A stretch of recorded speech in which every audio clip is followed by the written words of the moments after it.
Yo, what is up guys? My name is Patrick, host of EDH Brutality, and are you in search for a unique yet interesting combo that's absolutely terrible in the game of Magic the Gathering? Well, you're in luck, because today we're going to be covering just that in a series I like to call Game-Winning Jank. So without further ado, how about you sit back, relax, and let's get into it.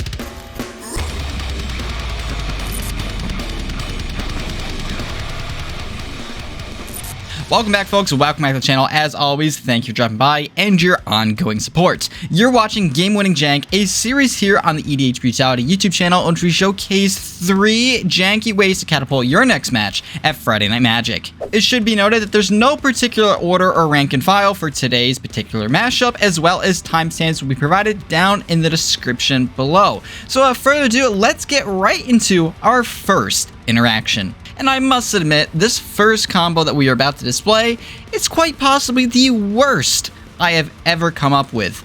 It is literal dog shit, but man, is it flavorful. Starting off with Aladdin's Ring. For 8 colorless mana, this artifact reads: pay 8 colorless mana and tap Aladdin's Ring for Aladdin's Ring to deal 4 damage to target creature or player.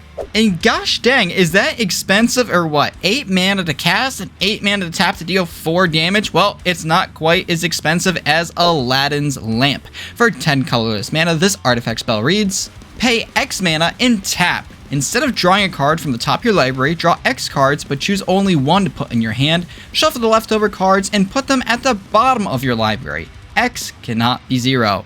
That's right, folks, you heard it correctly. We are going to be paying 18 mana between 2 cards that have absolutely 0 synergy together. What? But we are not done yet. If paired with a Bludgeon Brawl for 2 colors and 1 red mana, this enchantment spell reads: each non-creature, non-equipment artifact is an equipment with equip X. An equipped creature gets plus X plus 0, where X is the artifact's converted mana cost. So essentially what we're trying to do here is we're paying 10 mana to get out the Aladdin's Lamp, and then we're paying another 8 mana to get out the Aladdin's Ring, and then we're going to pay their casting costs all over again just to equip them to a creature. I don't get it.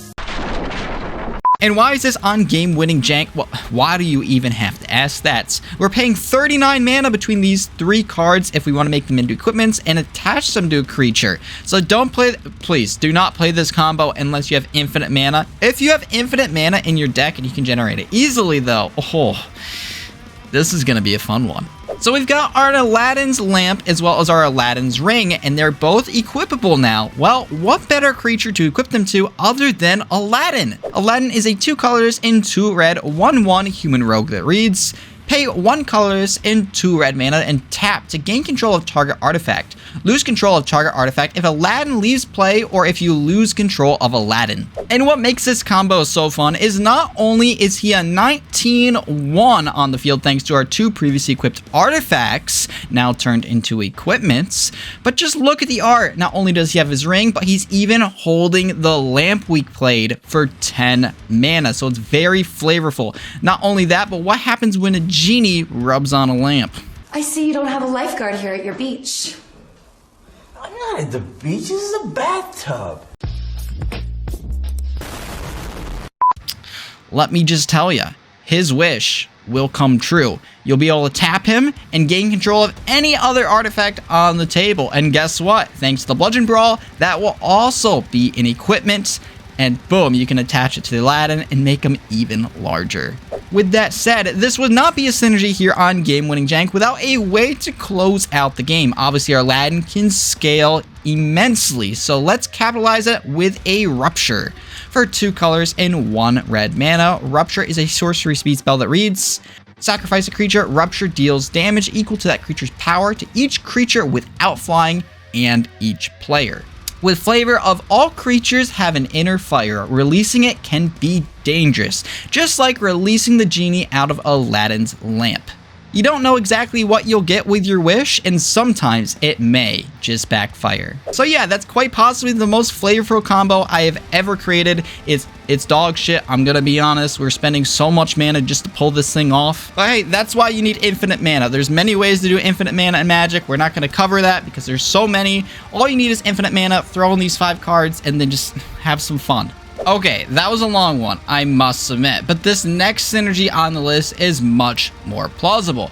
Starting things off with Lifeline of Anticipation for 2 colors and 2 blue mana. This enchantment spell reads, if Lifeline of Anticipation is in your opening hand, you may begin the game with it on the battlefield. You may cast non-land cards as though they had flash. Well, what better card to cast other than a Divine Intervention? If we hold the mana and flash it out on an opponent's end step, they will have little time to react. Divine Intervention is a 6 colors and 2 white mana enchantment spell that reads, put 2 counters on this card, remove a counter during your upkeep. When you remove the last counter from Divine Intervention, the game is over and considered a draw. So to reiterate, if we float the mana and cast the Divine Intervention prior to our turn, right before our upkeep, well, the pod's only going to have 1 full cycle to react. But what good is 1 full cycle when we can get it to almost a near instant win? That's right, this is all possible with a little card known as Paradox Haze. Paradox Haze is a 2 colors and 1 blue mana enchantment aura that reads, enchant player. At the beginning of enchanted player's first upkeep each turn, that player gets an additional upkeep step after this step. So what's going to happen is we flash out the Divine Intervention on an end step once we already have Lifeline out, as well as the Paradox Haze, and what do you know? We go to upkeep, and we are going to remove a time counter from Divine Intervention, and then the Paradox Haze will kick in, and we'll have an additional upkeep, and we will remove the second and final counter from the Divine Intervention, forcing a draw. And when I say draw, I mean win, because that is a great way to close out any EDH match. Not to mention, it's very possible to do so. Lifeline of Anticipation is only 4 mana, as well as Paradox Haze only being 3 mana as a setup. All you really need if you have these 2 permanents on board, well, 8 floated mana on someone's end step. And speaking of ending, let's get into our most potent combo of the day. Starting off with Sliver Queen. She is a Wooburg Commander Sliver that's 7/7 that reads, Sliver Queen counts as a Sliver. Pay 2 colors at instant speed to put a Sliver token into play. Treat this token as a 1/1 colorless creature. Well, if paired with a Training Grounds, a 1 blue mana enchantment spell that reads, activate abilities of creatures you control cost 2 colors less to activate. This effect can't reduce the mana in that cost to less than 1. And what this will do is it will make it where we can trade 1 mana for 1/1 colorless Sliver. So pretty good reduction right off the bat, but how can we capitalize off this effect? Well, it's very easy to do so with an Ashnod's Altar. Coming in at 3 colorless mana, this artifact reads, pay 0 mana to sacrifice 1 of your creatures to add 2 colorless mana to your mana pool. This effect is played as an interrupt.